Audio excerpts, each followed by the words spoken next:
안녕하세요. 사연에 빠지다의 DJ 민영입니다. 오늘도 두 가지 사연 준비되어 있는데요. 끝까지 들어주실 거죠? 구독과 좋아요 잊지 마시고요. 그럼 오늘의 사연 바로 시작해 볼게요. 안녕하세요. 저는 카페를 운영하고 있는 30대 여성입니다. 고등학생 때부터 카페에서 아르바이트를 할 정도로 커피를 좋아한 저는 바리스타 자격까지 따고는 카페를 열었어요. 동네에서 커피 맛집으로 아름아름 소문이 날 정도랍니다.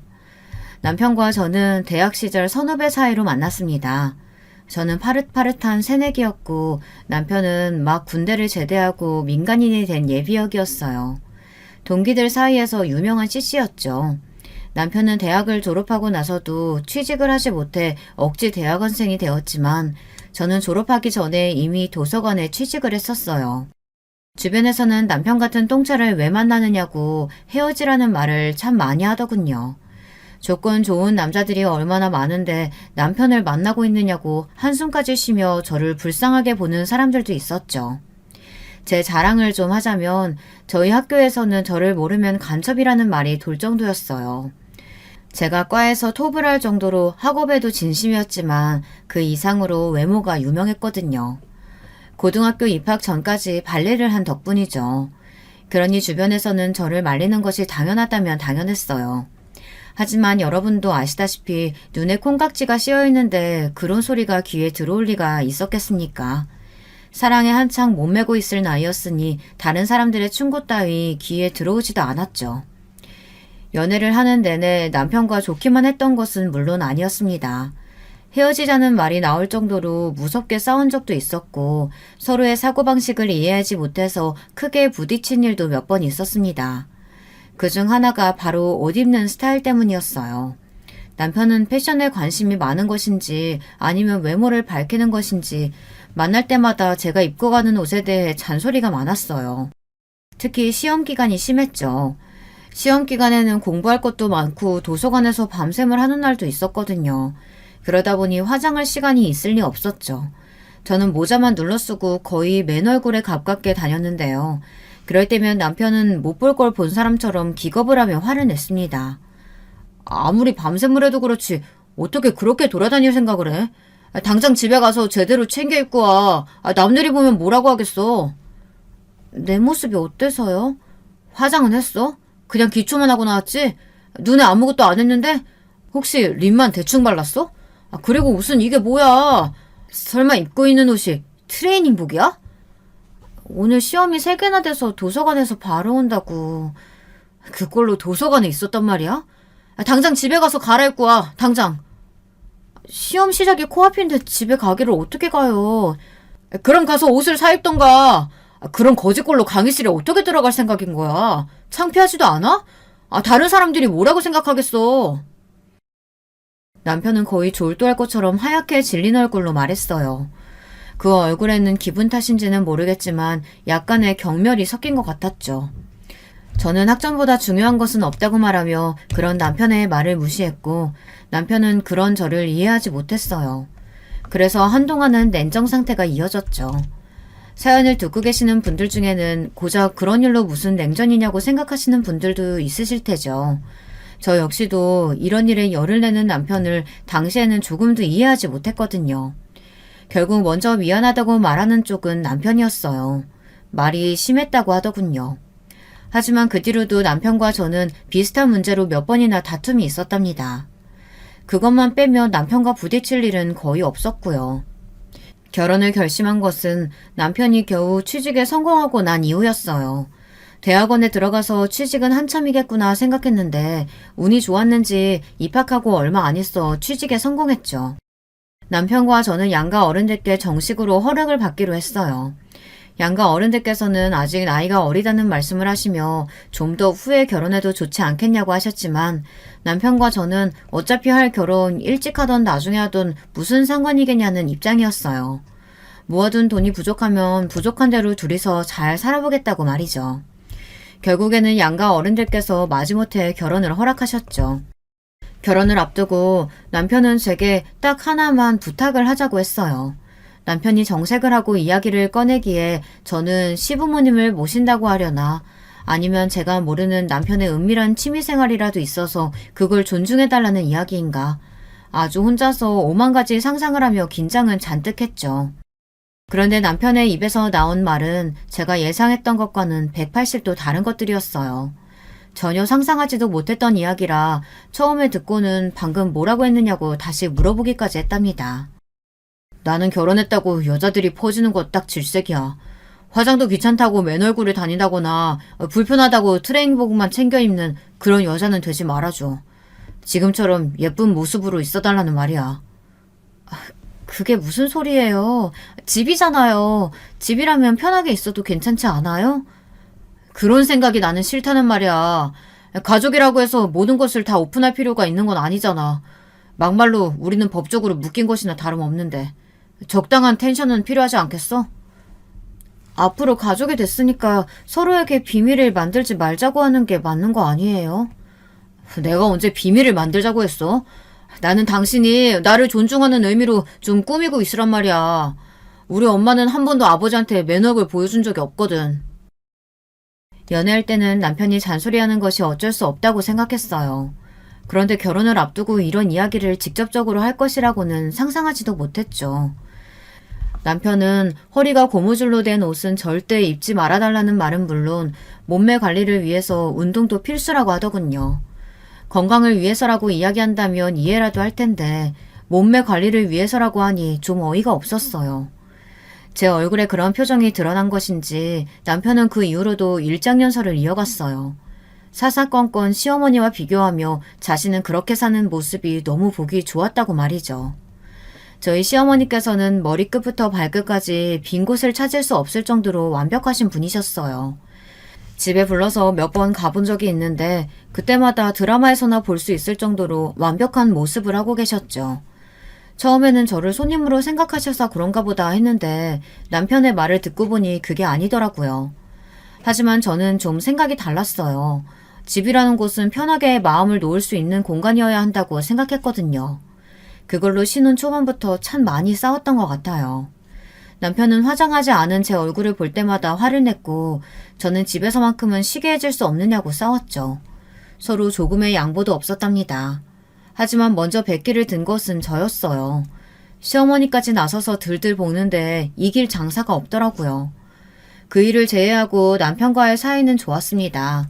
남편은 일을 집에 가지고 오는 사람도 아니었고 저와 있는 시간이 중요하다고 말해주는 사람이었어요. 그런데 이상하게도 남편은 아이 이야기가 나오면 말을 돌리면서 피하더라고요. 시댁에서는 하루라도 빨리 아이를 가지라고 하시는데 말이죠.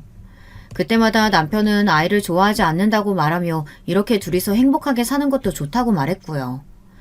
하루는 제사가 있어서 시댁에 갔다가 아이는 언제 가질 계획이냐고 한바탕 잔소리를 듣고 집으로 돌아오는 길이었어요.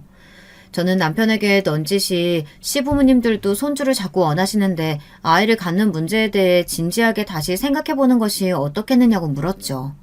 남편은 정색을 하면서 어른들이 말씀하시면 그냥 한 귀로 듣고 한 귀로 흘리면 그만이라고 하더군요. 하지만 오늘만 하더라도 어머니께서 얼마나 나를 붙들고 아이 낳아야 한다고 그것도 아들이어야 한다고 강조하셨는지 몰라요. 당신은 우리 닮은 아이가 궁금하지 않아요?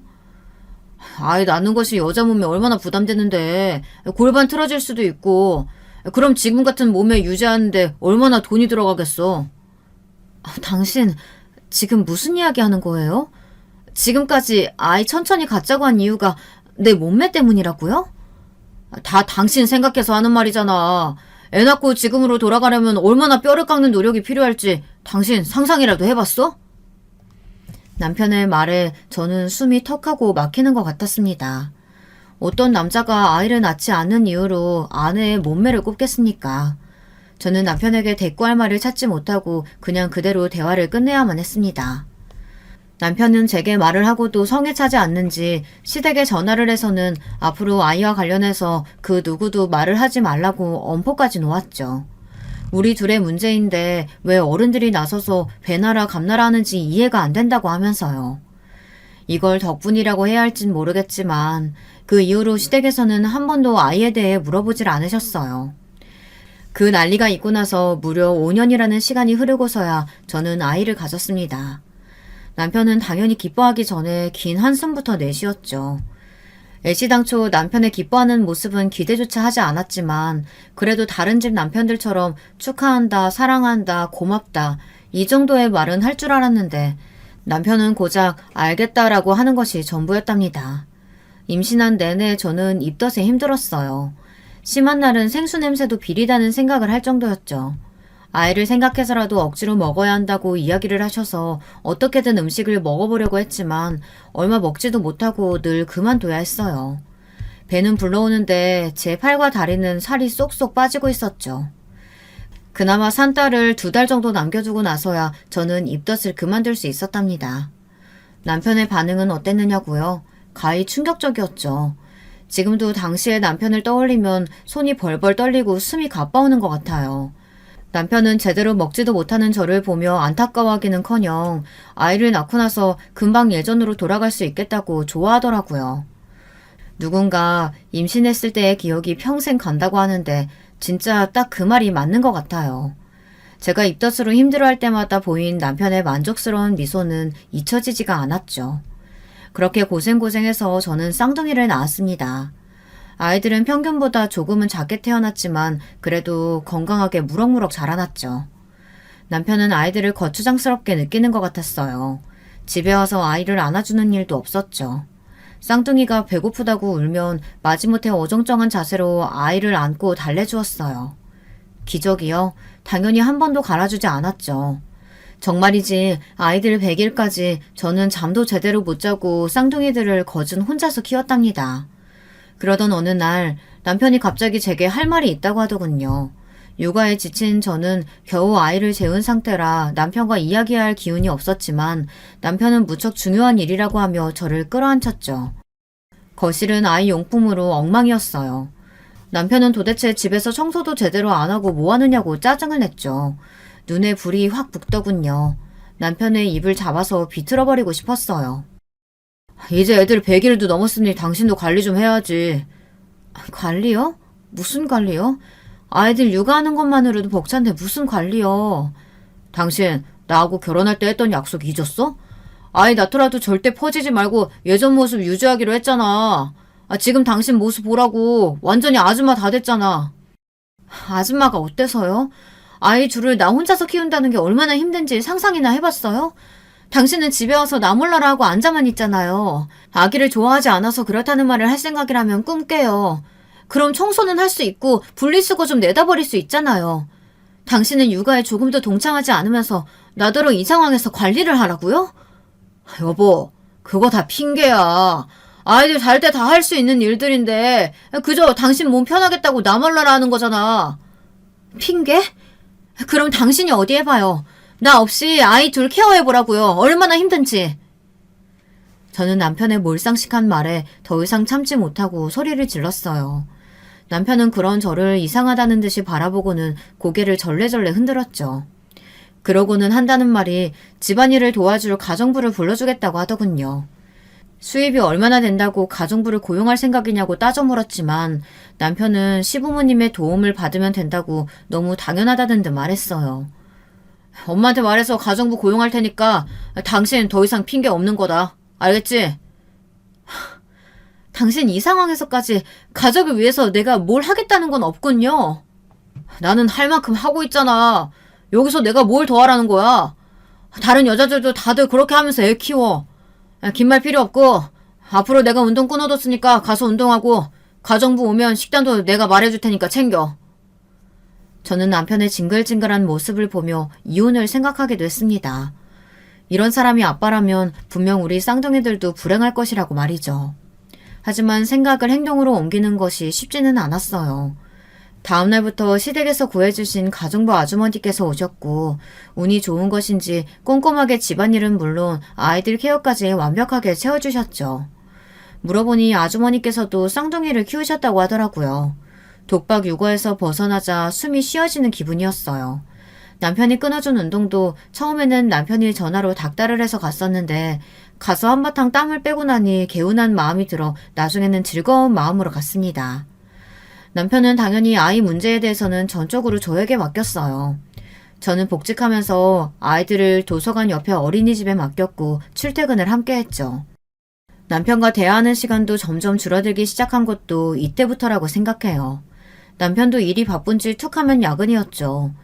저희 집 식탁이 네 식구로 채워지는 일은 일주일에 손꼽을 정도였답니다. 하루는 쌍둥이들을 양옆에 앉혀두고 이유식을 먹이느라 정신이 없는데 남편이 한마디 하더군요. 당신 요즘 운동은 나가는 거야? 아침에 수영 나가는데 왜요? 아니, 수영 말고 필라테스 같은 운동은 어때? 갑자기 필라테스라니 뜬금없이 무슨 소리예요? 라인이 엉망이잖아. 당신 배 나왔다는 사실 알아? 예전에는 안 그랬잖아. 아랫배가 그렇게 나와서는 엉덩이도 예전 같지 않고. 당신 허리 라인이 무너졌다고. 약속이 다르잖아. 그놈의 약속. 당신은 나더러 뭘 얼마나 더 하라고 그러는데. 내가 연예인도 아니고 도대체 당신은 무슨 생각인지 모르겠어요. 연예인이 별거야? 다 노력을 그만큼 하는 거지. 당신도 좀 노력하라고. 하고 있잖아요. 얼마나를 더 해야 당신 성에 차는데요. 거울을 좀 봐. 당신 지금 어떻게 보이는지. 돼지처럼 뒤룩뒤룩해서는. 남편은 먹던 숟가락을 식탁에 세게 내려놓더니 밥맛 떨어진다며 자리를 박차고 나가버렸죠. 기가 막혔어요. 인간이 저래도 되나 싶었죠. 어리둥절하면서 저를 바라보는 아이들에게 억지 웃음을 지어가며 겨우 식사를 마치고 주방에 우두커니 서서 저는 많은 생각을 했습니다. 이제는 남편의 저런 행동이 집착을 넘어 병으로까지 보이기 시작했어요. 얼마를 그렇게 서 있었는지 문이 곧 열리고 남편이 들어오는 소리가 나더군요. 그제야 정신을 차린 저는 이를 악물고 설거지를 시작했어요. 등 뒤로 남편이 다가오는 소리가 들렸죠. 여보, 미안해. 내가 말이 심했어. 남편은 제게 프리지아 꽃다발을 내밀며 사과를 했어요. 연애 시절부터 지금까지 처음 있는 일이었어요. 남편은 원래 식물을 좋아해서 집에도 곳곳에 화분들이 있었는데요. 그럼에도 불구하고 한 번도 제게 꽃다발을 선물한 적이 없었거든요. 저는 처음 겪는 일이라 당황해서 내밀어진 꽃다발과 남편의 얼굴을 번갈아 보기만 했어요. 남편은 그런 제품에 꽃다발을 안겨주며 자신의 잘못을 용서해달라고 했죠. 자신이 너무 무심했다며 앞으로는 혼자서 힘들지 않도록 노력하겠다고 하면서 말이에요. 제 입장에서는 해가 서쪽에서 뜬다는 말과 전혀 다르지 않을 정도의 충격이었어요. 남편은 정말 많이 생각하고 반성했다고 이번 한 번만 자신을 믿고 넘어가자고 했고 저는 얼떨결에 고개를 끄덕였어요. 남편은 정말 그날 이후로 달라진 모습들을 보여주었어요. 어색한 손길이지만 아이에게 이유식을 먹여주기도 했고 피곤하다고 하면 어깨를 주물어주기도 했죠. 그래서 저는 단 한순간도 남편을 의심해 본 적이 없었어요. 갑자기 잘해주거나 선물을 안기면 남편의 외도를 의심하라고 하는 말이 제게는 해당하지 않는 줄 알았습니다. 저는 남편이 이제야 철이 들었다고 생각했고 이대로 행복한 순간이 이어지기를 바라기만 했답니다. 하지만 저의 이런 착각이 깨지는데 오래 걸리지 않았어요. 하루는 도서관 세미나가 있어 토요일에 출장을 가게 되었어요. 출장이라고 해봤자 2시간 정도 떨어진 지역의 도서관이었죠. 남편도 주말에 미팅이 잡혀있다고 해서 친정에 아이들을 데려다 두고 일을 하러 갔습니다. 세미나는 생각보다 늦게까지 이어졌어요. 계획보다 늦어진 저는 급한 마음에 서둘러 집으로 향하고 있었죠. 그때였어요. 별 생각 없이 정류장에서 버스를 기다리는데 멀리서 익숙한 차량 한 대가 다가오는 것이 보이더군요. 그리고는 정류장을 지나 건물 주차장으로 들어갔죠. 번호판이 분명 남편의 차였어요. 저는 회사에서 미팅이 있다는 사람이 왜 여기 있나 싶은 마음에 어딘가 홀린 사람처럼 그 차가 들어간 주차장을 따라 들어갔어요. 주차장에 들어가서 바로 남편의 목소리가 들렸고 저는 바로 아무 차 뒤에 숨었죠. 오늘도 고생했어. 골프 접대가 역시 제일 힘들어. 교신하지 않게 져주는 것도 보통 에너지가 필요한 일이 아니더라고. 일부러 졌다고는 아무도 모를 정도로 감쪽 같은데요? 자기 원래 실력이 그런 거 아니고? 내 실력 뻔히 알면서 왜 이래. 오늘은 좀 씻고 가야겠다. 땀이 많이 나는지 영 찝찝하네.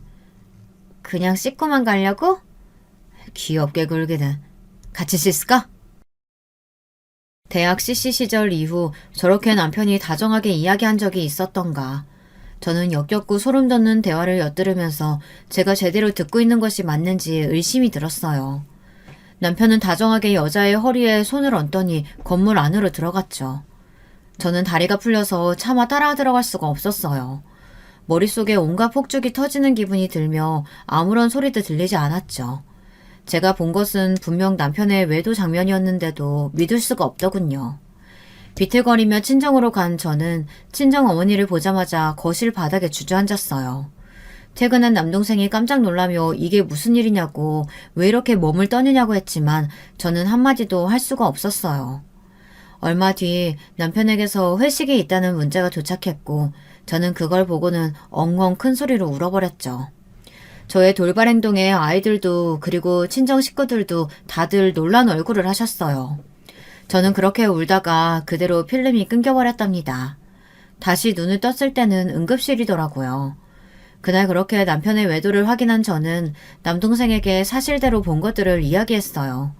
제 이야기가 계속될수록 금방 얼굴이 시뻘겋게 달아오른 남동생은 남편을 가만두지 않겠다고 주먹을 불끈 쥐더군요. 남동생은 노발대발하며 당장 이혼을 하겠다고 했어요. 저 역시도 머리로는 이혼을 해야 한다고 생각이 들면서도 선뜻 그렇게 하겠다는 말이 나오질 않더라고요. 남자들의 대부분이 결혼 생활을 하며 바람을 피운다고 하잖아요. 어쩌면 그냥 지나갈 수 있는 바람일 수도 있지 않을까 바보 같은 생각이 들었거든요. 남동생은 무슨 헛소리냐고 했지만 저는 우선 남편과 이야기를 해보겠다고 했어요. 남편의 외도를 알고 나니 그동안의 남편의 행동들이 다 거짓말처럼 보였어요. 남편으로 아이들 아빠로 노력하는 모습이 다 연기처럼 느껴졌죠. 저는 남동생에게 부탁해 남편의 외도 흔적을 찾아달라고 말했어요. 집안에서는 워낙 감쪽 같으니 밖에서 찾을 수밖에 없었거든요. 얼마 지나지 않아 남편과 그 여자의 진한 애정 행각이 담긴 사진이 제 손에 들어왔습니다. 집 밖이라고 조심성이 사라진 것인지 사진을 찍은 것이 아주 손쉬웠다고 했죠. 대망의 그날 저는 남편에게 사진을 내밀며 여기 찍힌 사람은 누구냐고 물었어요. 남편은 멈칫하더니 뚫어져라 사진을 바라보았죠. 그리고는 바람 빠지는 소리와 함께 몸을 뒤로 한껏 젖히고는 저를 바라보며 어떻게 알았느냐고 묻더군요. 바람 피운 것이 맞기는 하군요. 이 상황에서 당신 어떻게 나한테 이렇게 당당해요? 당신이 알았다고 하니까 말하기 쉬워져서 그렇지. 잘 됐어. 언제 말해야 하나 기회만 보고 있었는데. 뭐라고요? 당신 지금 아이들이나 나한테 미안하다는 생각 전혀 안 들어요? 내가 뭘 미안해야 한다는 소리야? 내가 처음부터 말했지. 결혼하고 나서도 관리하라고. 아이는 필요 없다고. 내 말 무시하고 애 둘이나 낳은 사람은 당신이야. 거기다 퍼지지 말아달라고 그렇게 이야기했는데 눈이 있으면 거울을 좀 보라고. 당신이 어떤 상태인지. 야, 너 말 다 했어? 애는 나 혼자만 드니? 나 혼자 낳았냐고. 지 새끼 나 몰라라 하고 아무것도 안 했으면서 지금 모든 게 다 내 탓이란 말이야? 남편의 변명 같지도 않은 소리에 결국 소리를 지르며 흥분한 것은 제 쪽이었어요. 침착하게 대응하자고 그렇게 다짐했는데 남편의 대꾸에 이성이 날아가는 것 같았죠. 하지만 이어지는 남편의 대답은 상상을 초월할 만큼 더 충격적이었어요. 물론 외도를 했다는 사실만 보면 내 잘못이 맞겠지. 그런데 당신이 날 밖에서 다른 여자 만나게 만들었다니까? 사진을 봐. 당신보다 나이는 한 살 더 많은데 자기 관리가 얼마나 확실한가. 들어갈 때 들어가고 나올 때 나오고 얼마나 완벽해. 남편의 말에 저는 수음이 쉬어지지 않는 것 같았어요. 남편은 너무나도 평안한 모습으로 친권도 다 포기할 테니 이혼하자고 하더군요. 제가 먼저 말해도 시원치 않을 상황에서 남편은 당당하게 말했어요. 남편은 위자료는 줄 수 있지만 양육비는 보내지 않겠다고 말했죠. 자신이 원해서 태어난 아이가 아니니 자신이 양육비를 줄 이유가 없다고 말이에요. 남편은 10년 묵은 채증이 내려갔다는 얼굴로 이야기는 변호사를 통해서 하겠다고 하며 가벼운 발걸음으로 가방을 싸서 나가버렸어요. 그러면서 나머지 짐은 정리해서 보내달라고 하더군요. 남편에게 외도 사실을 추궁하려고 만든 자리였는데 모든 것이 엉망이 되어버렸어요. 저는 그런 남편에게 제대로 된 화도 내지 못하고 끝나고 말았답니다. 남동생이 소개시켜준 변호사는 저의 상황을 듣고는 남편을 향해 온갖 욕설을 다 퍼부었어요. 저는 그런 욕이 있다는 것은 처음 알 정도였죠. 저는 어떻게든 두 사람에게 복수하고 싶다고 말했지만 변호사는 위자료 청구 소송을 하는 것이 가장 좋은 방법이라고 하며 오히려 과한 액션은 제게 불리하다고 하더군요. 제가 할 수 있는 일이 소송이 전부라는 사실에 절망감이 밀려왔어요. 나는 용광로에 떨어진 사람처럼 온몸에 불이 붙어 활활 타고 있는데 바람을 피운 남편과 그 상간녀는 행복하게 제2의 인생을 시작한다는 것이 너무나도 화가 났죠. 저를 잘 알고 있는 남동생은 제발 법의 테두리 안에서 행동해야 한다고 이성적으로 보자고 저를 다독였지만 쉽게 진정이 되지 않았어요. 시댁에서는 남편 편을 들며 위자료를 받고 떨어지라는 식으로 나왔어요. 하지만 돈의 문제가 아니었죠. 저는 어떻게 하면 남편과 상간녀를 제가 있는 지옥으로 끌고 내려올 수 있을까 고민했어요.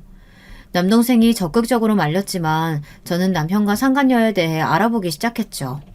상간녀는 미스코리아 출신으로 영어 유치원 선생님이더군요. 우선 저는 남편과 상간녀가 새로 이사한 집을 알아냈어요. 그리고 그 옆집이 빈집이라는 소리를 듣고 바로 계약을 하러 갔죠. 하지만 간발의 차이로 다른 사람이 그 집을 샀다고 하더군요. 저는 급한 마음에 집을 샀다는 사람과 연락해달라고 부탁했어요. 부동산에서는 곤란하다는 입장이라 어쩔 수 없이 발품을 팔아야 했죠. 겨우 만난 그 사람은 제 또래의 남자였어요. 저는 제발 그 집을 제게 되팔 생각은 없느냐고 물었죠. 꼭 그 집이어야만 한다고 하며 원한다면 시세보다 더 쳐줄 수도 있다고 했어요. 하지만 남자는 자신 역시 그 집이 아니면 안 된다고 거절하더군요.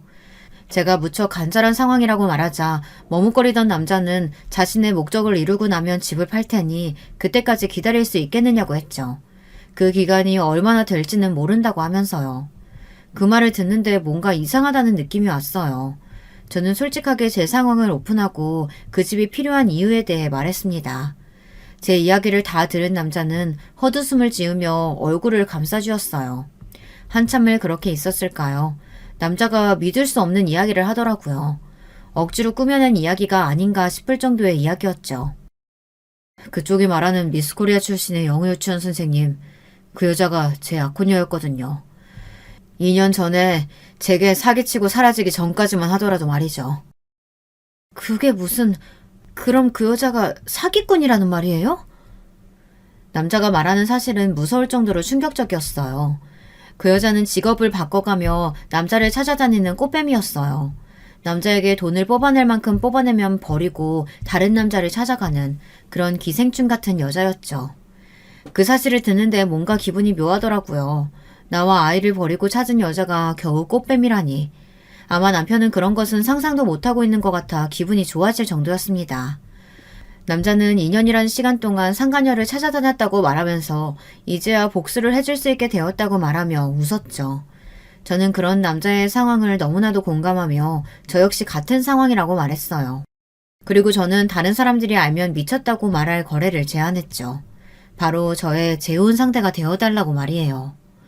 제 제안에 남자는 눈이 커지며 저를 바라보더군요. 그리고 이내 제가 어떤 의도로 무슨 목적으로 그런 말을 하는지 눈치를 챘어요. 남자는 그런 제 상황에 공감하면서도 쉽게 결단을 내리지는 못하더군요. 하긴 결혼도 하지 않은 총각이 갑자기 호적에 아내가 생기게 되었는데 선뜻 그렇게 하겠다는 사람이 어디 있겠습니까? 저는 금방 농담이라고 말하고는 자리에서 일어나려고 하는데 남자가 그렇게 하자고 하더군요. 저 여자 때문에 나는 전부를 잃었어요. 안 그래도 몸 약한 어머니는 충격을 받아 쓰러지셨다가 더 이상 일어나지 못하셨죠. 내 주변 사람들에게까지 마술을 뻗은 저 여자 때문에 다니던 회사도 그만뒀고 빚쟁이들에게 쫓겨 살아야만 했어요. 그런 시간들에 비하면 결혼이야 아무것도 아니죠. 남자의 사연을 들은 저는 그냥 없었던 일로 하자고 했지만 이번에는 남자 쪽에서 더 적극적으로 나오더군요. 그 여자에게 고통을 줄 수만 있다면 뭐든 다 하겠다고 말이죠. 결국 저희는 전략적 결혼에 합의하면서 호적은 손대지 않기로 했어요. 남자를 저희 가족에게 소개시키자 다들 제가 미쳤다고 생각했어요. 이혼한 지 얼마 되지도 않았는데 갑자기 결혼을 하겠다고 했으니 당연히 저를 믿지 못하셨죠. 하지만 남자는 원래 천성이 그런지 아니면 복수를 위해 이를 갈았기 때문인지 모르지만 금방 저희 가족들 마음을 사로잡았어요. 그뿐만이 아니었죠. 쌍둥이들에게 얼마나 잘하는지 급기야 아이들 입에서 아빠 소리까지 나오게 하더군요. 남자는 이렇게 예쁜 아이들을 낳고 행복하게 살고 싶었다고 말하며 씁쓸하게 웃는데 저도 이 남자도 참 운이 더럽게 없었구나 싶었습니다. 저희의 복수는 남편과 상간녀가 살고 있는 옆집으로 이사가면서 시작되었어요. 저는 변호사를 통해 상간녀에게 위자료 청구 소송을 준비하고 있었죠. 옆집으로 이사를 한 뒤 남편이나 상간녀를 직접 만나는 기회는 잘 없었어요. 저희가 일부러 피하기도 했지만 두 사람 역시 주말에 집에 잘 없더라고요. 이사한 지 보름 만에 남편과 상간녀가 집에 있다는 것을 확인한 저는 옆집에서 인사 왔다고 하며 떡을 가지고 방문했죠. 문이 열리고 저를 본 남편과 상간녀의 표정을 사진으로 담아두고 싶을 만큼 괴상한 얼굴을 하고 있었어요. 남편은 더듬거리며 여기는 어떻게 왔느냐고 소리를 질렀고 상간녀는 스토커냐며 신고를 하겠다고 했죠. 제 앞에서 이혼 이야기를 하며 당당하던 그 사람은 어디 가고 공포에 질린 모습이란 웃음이 저절로 나왔습니다. 저는 어깨를 으쓱하며 전혀 몰랐다는 말투로 대답했어요. 당신이 여기 살고 있는지는 나도 몰랐네. 우리 그이가 여기에 신혼살림 시작하자고 해서 그냥 따라왔거든. 당신이 있는 줄 알았으면 안 오는 건데. 그이? 당신 결혼했어? 언제? 이혼한 지 얼마나 됐다고 결혼을 해, 당신이? 너도 이렇게 결혼해서 잘만 사는데 나라고 하지 말라는 법은 없잖아? 너도 아는 재혼, 내가 왜 못하니? 제 말에 남편은 당황하며 저를 위아래로 훑어보았어요. 저는 복수를 준비하며 이를 악물고 다이어트를 감행했죠. 다니던 도서관도 그만두고 PT에 필라테스까지 안 해본 운동이 없을 정도였답니다. 발레를 할 때만큼이나 혹독하게 스스로를 몰아붙였어요. 제가 얼마나 독하게 했는지 개인 PT 선생님께서도 혀를 내두르실 정도였죠. 덕분에 저는 남편이 그렇게 결혼 생활 동안 노래를 부르던 완벽한 몸매를 하고 있었고요. 상간녀를 앞에 두고도 제 몸을 훑어보는 남편을 보며 저는 벌레가 기어가는 기분이 들었지만 모르는 척하고 이렇게 된 거 서로 적당히 몸 살아가면서 지내보자고 말하고는 그 집을 나왔습니다. 그렇게 마주한 뒤로 저는 한동안 남편을 피해 다녔어요. 재혼한 남자도 상간녀와는 아직 마주할 단계가 아니라 조심했죠. 저는 남편이 건물 지하의 수영장과 헬스장을 이용한다는 것을 알아내고는 그 시간에 맞춰 운동을 갔어요. 남편은 저를 보자마자 인상을 쓰며 고개를 돌리더군요. 하지만 그것도 얼마 못 가서 제가 움직일 때마다 제 뒤를 뚫어져라 보더군요. 계획대로 흘러가고는 있었지만 기분이 더러운 것은 어쩔 수 없었어요. 운동을 마치고 나오자 남편이 기다렸다는 듯이 제게 말을 걸더라고요. 아이들은 어쩌고 지금 이렇게 다니는 거야? 처가에 두고 재혼했어? 왜? 그 남자가 애들까지는 안 된다디? 애들? 당신 입에서 애들이 나오다니. 당신이 아빠라는 자각은 있나 봐. 우리 그이는 당신이랑 본질적으로 다른 사람이니까 헛소리 집어치워. 어디다 비교를 해? 그럼 애들은? 내가 애들 소리 들은 적이 없는데 애들은 어디 갔냐고. 너는 엄마라는 인간이 애들은 나 몰라라 하고 이렇게 남자에 미쳐도 되는 거야? 내가 너니? 우리 집에서 애들 소리가 나든 말든 무슨 상관인데. 뭐야, 엿듣고 있었어? 너 이러는 거 그 여자는 알고 있니? 남편은 제 말에 꿀먹은 벙어리처럼 입을 다물었죠. 그때였어요. 때마침 아이들이 큰 소리로 엄마를 부르더라고요. 남자가 아이들을 데리고 잠시 외출하겠다고 하더니만 타이밍 좋게 귀가하는 모양이었죠. 아이들은 품에 요즘 유행하는 인형을 하나씩 안고 있었어요. 아이들은 아빠가 사줬다고 하면서 자랑을 하다가 이내 남편을 발견하고는 사색이 되어서는 남자의 뒤로 몸을 숨겼죠. 남편은 어처구니가 없다는 얼굴로 저를 노려보았어요. 아빠? 지금 저 새끼한테 아빠라고 했어? 내가 버젓이 살아있는데? 웃기고 있네. 양육권이고 친권이고 다 내팽개치면서 아이 원한 적 없으니 양육비는 죽어도 줄 수 없다고 한 인간이 누군데. 말 나온 김에 얘기 좀 하자. 판사님이 매달 100만 원씩 아이들 양육비 보내라고 한 거 너 왜 안 보내니? 그 얘기가 왜 나와 여기서. 말 돌리지 마. 왜 애들이 저 새끼한테 아빠라고 부르냐니까. 그건 우리 공주님들 마음이죠. 그렇게 부러우시면 잘 좀 하지 그러셨어요. 여보, 왜 여기 이러고 있어. 머리는 돌 말려서는. 감기 들겠어. 들어가자. 애들이 엄마한테 자랑해야 한다고 포장도 안 뜯었거든. 저는 남자의 무르르듯 자연스러운 모습에 속으로 혀를 내두르며 남자를 따라 몸을 돌렸어요. 아이들을 양팔에 하나씩 안고 저를 보며 웃는 남자를 남편이 노려보는 것이 고스란히 느껴졌죠. 저는 보란듯이 남자의 팔뚝을 가볍게 잡고는 그 자리를 벗어났답니다. 그 뒤로도 남편과는 몇 번이나 마주쳤어요. 처음에는 저의 의도가 분명했지만 뒤로 가면 갈수록 남편이 일부러 저를 기다리고 있다는 것을 눈치챌 수 있었죠. 한편 상간녀에게 위자료 청구 소장을 보냈는데 그대로 반송되어 왔더라고요. 당연히 저는 반송된 소장과 내용 증명을 직접 들고 옆집으로 향했죠. 상간녀 혼자 있더군요. 저는 소장을 내밀며 왜 반송시키느냐고 물었어요. 상간녀는 이혼하면서 남편에게 위자료를 받았으면서 자신에게 이런 것을 왜 보내느냐고 따졌죠. 그건 이혼의 결정적인 원인이 되는 사람이 남편이니까 남편이 나한테 준 거고요. 당신은 별개의 문제죠. 당신 때문에 나나 우리 아이들이 받은 충격이 얼만데 그건 당신이 보상해야 할 문제잖아요? 자기 남편 간수 제대로 못해서 이혼당한 주제에 누구한테 큰 소리래? 이봐요. 그러게 똑바로 좀 하고 살지 그랬어요. 그랬으면 우리 남편이 나 좋다고 쫓아다녔겠어요? 그쪽은 자기 좋다고 쫓아다니면 유부남이든 아니든 가리지 않고 다 만나고 다니나 봐요. 유부남인 거 알고도 만났으면 당연히 책임이 있죠. 내가 그쪽보다 잘나서 그런 걸 가지고 어쩌라는 거예요. 나는 돈 한 푼도 못 주니까 이거 들고 꺼져요. 제 경고에도 상간녀는 코웃음을 치며 저를 비웃더라고요. 그때였죠. 남자가 약속한 대로 저를 찾아 옆집 벨을 눌렀어요. 저는 손에 땀이 차면서 긴장이 되기 시작했어요. 남자의 얼굴을 본 여자가 어떤 반응을 보일지 궁금했죠.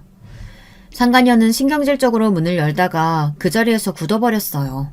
남자는 그런 상간녀가 보이지 않는다는 듯 제게 아이들이 기다리고 있으니 어서 가자고 말했죠. 상간녀는 벌벌 몸을 떨면서 어떻게 이런 일이 있을 수 있느냐고 중얼거렸지만 저는 못 들은 척하며 우리 가족끼리 캠핑을 가기로 했다고 하며 소장 잘 읽어보라고 말하고는 집을 나왔답니다. 남자는 겉으로는 태연한 척했지만 운전대를 잡은 손이 끊임없이 떨리고 있었어요. 그리고는 당장에 달려들어 머리채를 잡아뜯고 싶은 심정이었지만 참았다고 하더군요. 그러면서 저렇게 겁에 질린 얼굴을 보니 제 제안을 받아들이길 잘했다는 생각이 들었다고 했죠. 저는 그런 남자에게 이제 시작이라고 하면서 피가 마르는 기분이 어떤 건지 생생하게 느낄 수 있게 하자고 결의를 불태웠죠. 우리는 더 이상 남편과 상간녀를 피하지 않았어요. 오히려 다정한 분위기를 풍기며 다녔죠. 그렇게 당당하던 상간녀는 저와 남자가 보이면 숨기 바빴습니다. 남편이 우리 부부에게 말이라도 건다 싶으면 히스테리를 부리며 빨리 가자고 짜증을 냈고요. 남자는 상간녀에게 혼인을 빙자해 사기쳤다며 가져간 돈은 물론 정신적인 피해 보상을 원한다고 했어요. 상간녀는 거의 발작 수준으로 난동을 피웠어요. 언제적 얘기를 가져와서 고소한다니 내가 뭘 잘못했는데 아픈 네 엄마랑 도저히 같이 못 살겠다 싶어서 파혼한 걸 가지고 혼인 빙자 사기라니 무슨 말도 안 되는 소리야. 나는 처음부터 어머니 모셔야 한다고 했고 너는 기꺼이 하겠다고 했어. 그러면서 나한테 뭐라고 했니? 같이 옷가게 운영해보자고 하면서 가게 알아보고 거래처 뚫고 별짓을 다 했지. 그런데 그 행동 중에 진짜가 하나라도 있었니? 다른 사람이 가게 준비하면서 인테리어 하는 곳을 마치 우리 가게인 양 나한테 보여줬지. 거래처라는 사람들도 하나같이 다 없는 사람들이었고 이렇게 나한테 사기쳤으면서 한다는 말이 파혼했을 뿐이라고? 상간녀는 조목조목 따져드는 남자 앞에서 말 한마디도 하지 못했어요. 남자는 그때 가져간 1억 5천만 원 돌려주지 않으면 사기죄로 신고하겠다고 했죠. 상간녀는 아레니스를 깨물며 그 돈이면 남편에게 아무 말 하지 않겠다고 약속할 수 있느냐고 물었고 남자와 저는 웃기만 할 뿐 대답을 피했답니다. 저희의 이런 반응을 긍정으로 받아들였는지 일주일도 되지 않아 상간녀는 돈을 가져와서는 남자에게 모든 것이 정리되었으니 자신이나 남편을 건들지 말라고 하더군요. 상간녀와의 일과 상관없이 드디어 기다리던 대학 동문회가 열렸습니다. 그 일은 남자와 제가 계약한 일의 하이라이트나 다름없었죠. 호텔에서 열리는 동문회에 저는 그동안 살면서 가장 화려하게 꾸미고 나갔어요. 당연히 남편의 모습도 보였죠.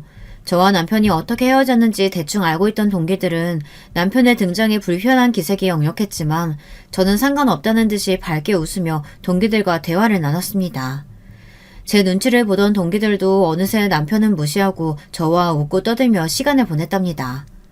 저는 술을 단 한 모금도 마시지 않았지만 취한 척 비틀거리며 밖으로 나왔어요. 곧 남편이 제게 다가오더군요.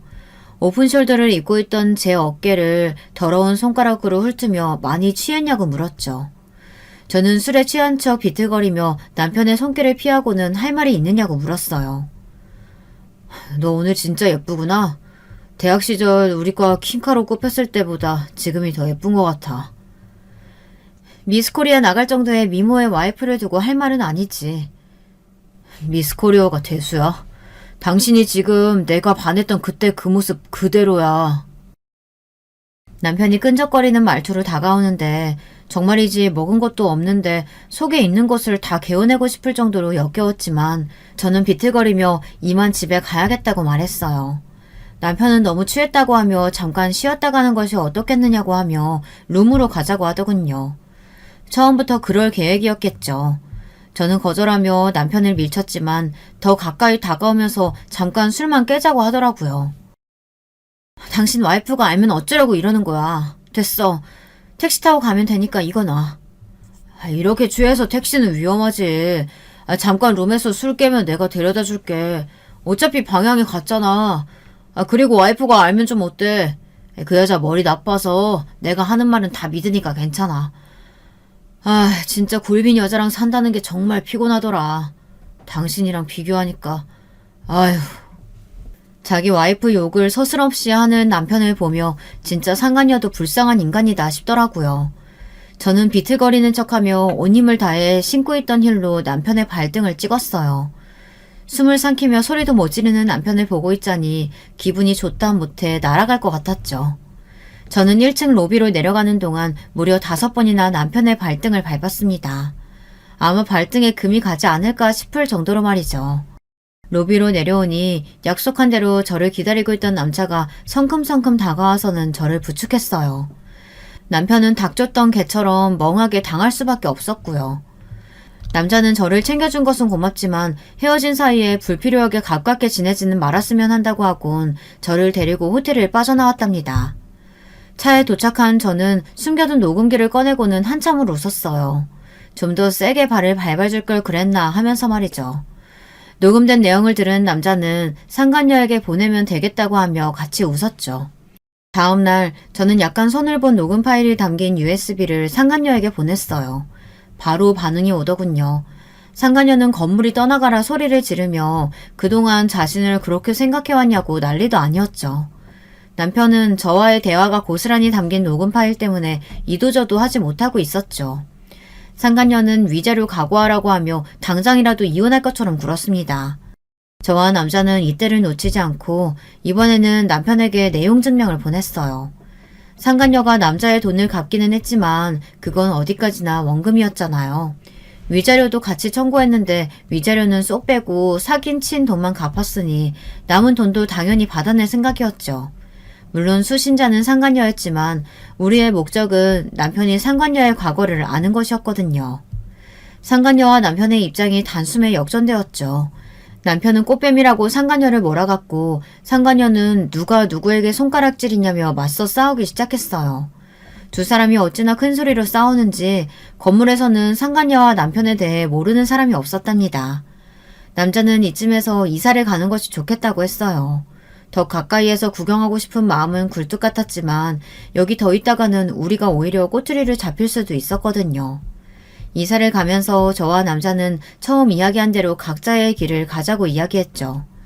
남자는 돌아가신 어머니께서 사셨던 집을 수리해 농사를 짓고 살겠다고 말했어요. 저는 친정으로 돌아가는 대신 작은 아파트를 얻었고요. 제 복수는 여기가 끝이 아니었거든요. 저는 상간녀가 일하는 직장으로 찾아가 위자료 소장을 내밀었어요. 남편과 사이가 틀어지면서 스트레스를 많이 받았는지 얼굴이 홀쭉해졌더라고요. 저를 본 상간녀는 이 모든 것이 저와 남자의 계획이었냐고 물었어요. 저는 무슨 이야기를 하는지 전혀 모르겠다는 얼굴로 바라보았죠. 다 꾸민 일이지? 피 말려 죽일 생각으로 말이야. 내가 가만히 있을 것 같아? 당장 싹 다 깜빵에 쳐넣을 거야. 알겠어? 해봐. 내가 뭘 잘못했는데? 재혼이 문제야? 아니면 동문회에 나간 거? 너한테 위자료 청구한 게 잘못인가? 내가 뭘 잘못했는데? 제 말에 상간녀는 입만 벙긋거릴 뿐이었죠. 그도 그럴 것이 저는 법을 어긴 것이 없었거든요. 저는 원장을 포함한 다른 선생님들이 보는 앞에서 큰 소리로 말했어요. 그러게 내 남편이랑 바람났으면 위자료를 제대로 줬어야지. 나 몰라라 하고 질질 끄니까 내가 여기까지 오잖아. 너 지금 여기가 어디라고? 우리 아이들이랑 내 정신적 피해 보상 끝까지 받아낼 테니까 도마칠 생각은 그만두는 게 좋을 거야. 알겠어? 저는 상간녀 보란듯이 어깨를 펴고는 그 자리를 벗어났어요. 그뿐만이 아니었죠. 저는 남편의 회사로도 찾아갔어요. 양육비를 달라고 할 생각이었죠. 그런데 이미 지방으로 자천되어서 회사에 있지도 않더라고요. 나중에 들었는데 그 남자가 남편 회사 게시판에 글을 올리는 바람에 소문이 났더라고요. 저는 아쉬움에 입맛을 다시며 남편의 회사를 나올 수밖에 없었습니다. 대신 저는 양육비를 내놓으라고 남편에게 정기적으로 내용 증명을 보내고 있답니다. 저의 복수는 그것으로 정리되었습니다. 만족스럽지는 않지만 더 이상 이 일을 끌고 가는 것이 어리석은 생각이 들어 그만뒀어요. 여러분들 생각은 어떠세요? 제가 너무 심한 것 같으세요? 여러분들 생각이 궁금하네요. 마지막으로 저와 함께 복수를 함께 해준 그 남자. 지금 저는 그 남자와 진지하게 만남을 이어가고 있습니다. 같이 겪은 일이 있어서 그런지 정이 좀 들더라고요. 아이들도 잘 따라고요. 진짜 부부가 될지는 잘 모르겠습니다. 둘 사이가 어떻게 될지는 앞으로 시간이 해결해주지 않을까요? 여러분, 두 번째 사연 시작하기 전에 좋아요, 구독 꼭 눌러주실 거죠? 그럼 두 번째 사연 바로 시작합니다. 안녕하세요. 저는 서울에 사는 30대 주부입니다. 날도 추운데 사연 유튜브 듣다 보니 자꾸 제 옛날 일이 생각이 나서요. 어디다 잘하지 못했던 제 얘기도 한번 털어놔보고 싶었어요. 제가 결혼하기 전 일이에요. 전 처녀적에 좀 빨리 결혼하고 싶어하는 쪽이었어요. 어려서부터 계속 좋은 남자, 멋있는 남자 만나서 다정하고 따뜻한 가정을 꾸리고 싶은 마음이 있었거든요. 저희 집도 스펙이 나름 괜찮은 편이었고 저도 나름 괜찮은 미대 졸업하고서 그림 활동을 하고 있었어요. 물론 그때 당시에 작가로 어디에 이름을 내걸 만큼 엄청나게 뛰어난 화가는 아니었지만요. 전 저희 엄마 아빠가 워낙 다정하게 잘 사셨기 때문에 저도 그렇게 살고 싶은 마음이 있었어요. 그래서 엄마나 아빠가 여기저기 선자리도 많이 알아봐 주셨어요. 사실 제가 그렇게 인맥이 넓은 편은 아니고 친한 친구들만 깊이 친한 타입이라서 사람을 폭넓게 사귀진 못했거든요. 그래서 남자친구를 많이 사귀진 못했고 대신 졸업 후에 부모님의 인맥으로 여기저기서 소개를 받아서 만나보곤 했어요. 그런데 소개받아서 만나는 사람 중에 저랑 딱 맞는 사람이 있을 확률이 뭐 얼마나 있겠어요? 꽤 많이 만나봤지만 실패도 많이 했어요. 그래서 20대 중반쯤에는 좀 초조해져 있었죠. 졸업 후에 친구들은 취업하거나 화가가 돼서 잘 나가던지 아니면 좋은 집안, 좋은 남편 만나서 시집가서 떵떵거리고 살았거든요. 미대 출신이라 대학 친구들이 거의 다 무척 예뻤고 그래서인지 더 그런 경향이 심했어요. 미영아, 너 아직 소식 없어? 무슨 소식이야, 소식은. 아니, 너 정도 예쁜 애를 왜 남자들이 다 그냥 두지? 진짜 이상하다. 몰라. 지난번에 소개팅한 남자는 자기네 집이랑 우리 집이랑 격이 안 맞는데 재수없어. 뭐래? 대놓고 그런 소리를 한단 말이야? 근데 사실은 우리 집이 좀 애매해서 더 그런 놈들이 나타나는 것 같기도 해. 겉으로 보기엔 그럴싸해 보이는데 사실 알고 보면 그렇게 막 잘 나가진 않으니까. 사실 저희 집은 아빠가 사업을 하시고 엄마가 겉으로나마 교수 타이틀을 가지고 계셨어요. 오빠는 정신과 의사였는데 당시엔 해외 의과대학에 나가서 임시연구원으로 일하고 있었고요. 근데 아빠의 사업은 그냥저냥 중소기업 정도였고 엄마는 지방에 좀 이름 없는 대학 교수 대우 같은 거라서 이름만큼 스펙이 좋지는 않았었죠. 재산도 평균보다야 많았지만 그렇다고 아주 부자라고 하기도 좀 애매했고요. 그래서인지 겉으로만 대충 보고 선부러운 사람들이 나중에 실망하는 경우도 종종 있었어요. 그러던 중에 어느 날 엄마가 저한테 그러시더라고요. 얘 미영아, 이번에 엄마 친구 순자 아줌마 있지? 순자 아줌마가 너 소개해줄 남자 있다고 선 한번 봐보라더라? 순자 아주머니? 그 아주머니면 되게 잘 사시는 분이잖아. 그래, 그래서 믿을 만한 것 같아서 너한테 말하는 거야. 순자도 한 다리 건너 아는 사람이라고 하긴 하던데 그래도 그 남자가 변호사고 집안도 좋다더라. 와, 진짜? 아니, 근데 스펙만 좋으면 안 되는데. 성격도 좋고 다정한 사람이어야 되는데. 아유, 얘, 그거야 만나봐야 아는 거지. 그러다가 막 외모 엄청 깨는 거 아니야? 그렇게 스펙 좋은 사람이 왜 자기가 안 만나고. 그거야 우리가 어찌 알겠니. 한번 만나보기나 해봐. 그래서 저는 선자리를 나가게 됐어요. 사실 선자리도 꽤나 여러 번 봐왔고 이런 식으로 남자를 만나는 것도 많이 해봐서 그리 떨리진 않았죠. 만나기 전에는 뭐 남자가 이렇게 좋다, 집안도 좋다 하는 말도 무척 많이 들었는데 나중에 가서 실망하는 경우도 많았으니까요. 전 그래서 별다른 기대를 하지 않고 가서 앉아 있었어요. 그런데 나타난 남자는 생각보다 너무 괜찮았어요. 겉모습도 키가 제법 큰데다 피부도 하얗고 안경 쓴 모습이 상당히 훈남이더라고요.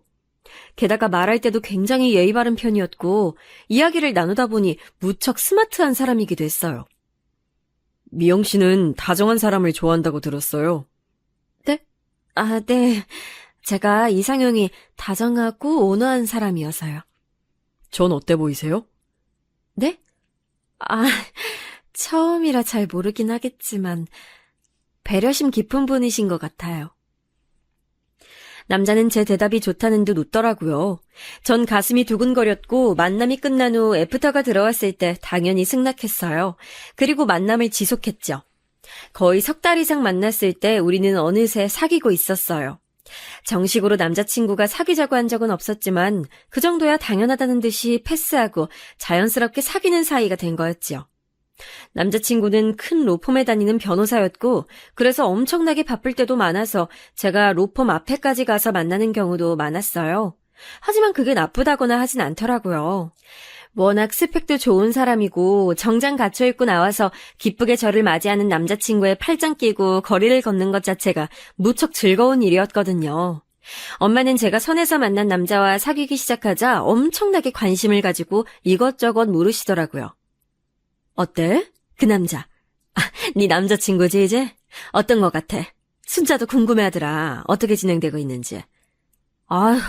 뭐 그런 걸 가지고 궁금해하시고 그래. 엄마 친구분들끼리 우리 얘기 막 수다 떨고 그러는 거 아니지? 말은 좀 나오지 뭐. 친구 중에 하나가 소개해줬는데 그럼 그걸 어떡하니? 어차피 이 얘기 나올 수밖에 없지. 그래서 그 남자 어떤데? 다정해. 그리고 변호사라서 나한테 돈도 잘 쓰고 말하는 거 들어보면 아주 단정한 사람이야. 나중에 혹시 결혼하면 내가 너무 게으르고 해퍼서 문제되는 거 아닐까 싶을 정도로 그래. 얘는 남편이 좀 딱 부러지는 스타일이면 마누라는 부드러워도 괜찮아. 둘 다 딱 부러지면 그게 오히려 문제되기도 한다 너. 그런가? 그래. 너랑 너 남자친구랑 참 잘 맞나 보다. 결혼해도 잘 살겠네. 엄마가 너무 신나서 말씀을 하셔서 저는 좀 어이가 없어서 피식 웃었어요. 기르는 강아지를 품에 안고서 엄마한테 타박을 하듯이 말했었죠. 사귄 지 석 달밖에 안 됐는데 무슨 결혼이야, 엄마. 너무 앞서가지 마. 무슨 소리야. 지금 순자가 니네 결혼 언제 하냐고 하던데. 순자 아주머니가? 저는 조금 놀라서 엄마를 봤어요. 아니 사귄 지 석 달인데 벌써 중매해준 분이 결혼을 물어보시다니 좀 이른 것 같았거든요.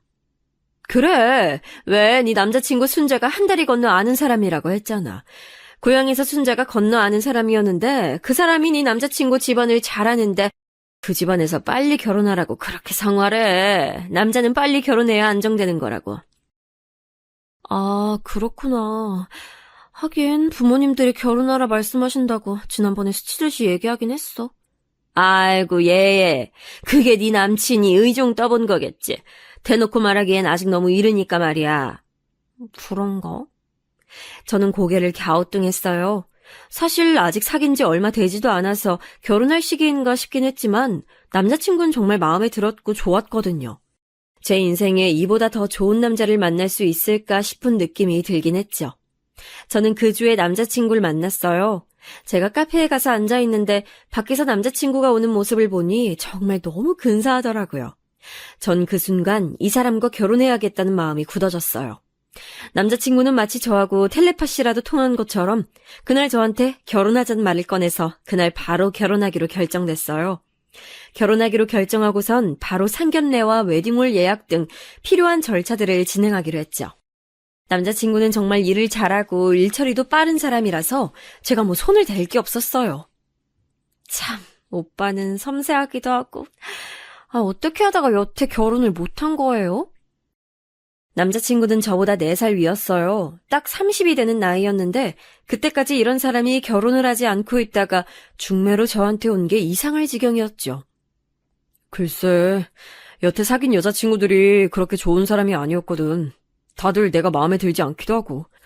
나도 그 사람들하고 사이가 좋아지질 않았고 그래서였던 것 같아. 신기하다. 오빠 성격이 이렇게 좋은데. 게다가 솔직히 오빠네 부모님도 굉장하시잖아요.